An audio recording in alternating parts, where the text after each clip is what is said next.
Coco Martin, susubukan si Angelicang sa Batang Quiapo.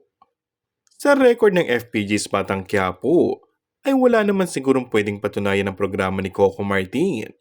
Dahil kahit may mga nababasang pambabar sa kwento na hindi gusto ng ilan ay nananatili pa rin itong number one sa primetime.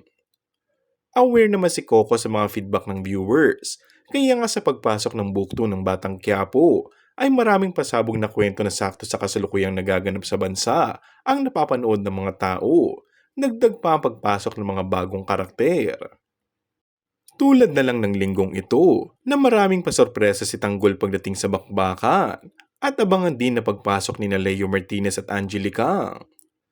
Natupad na ang pangarap ni Angelicang na mapasama sa Batang Quiapo ni Coco dahil gusto nga niyang mag-aksyon. Yun nga lang ay mas nauna siyang napunta sa paggawa ng sexy film sa Viva Max. Pero mukhang change image na ang sexy star dahil gusto niyang ipakita na hindi lang pagpapakita ng katawan ang alam niyang gawin, kundi may iba pa. Samantala, ayon sa source, ay parang hindi pumayag ang aktres na si Julia Montes na magkaroon ng mainit na scene ng boyfriend nitong na si Coco Martin sa Viva Max Queen na si Angelica. Wala daw kasing aasahan na ganun ang eksena, kagaya na nangyari noon sa kanila ni Ivana Alawi.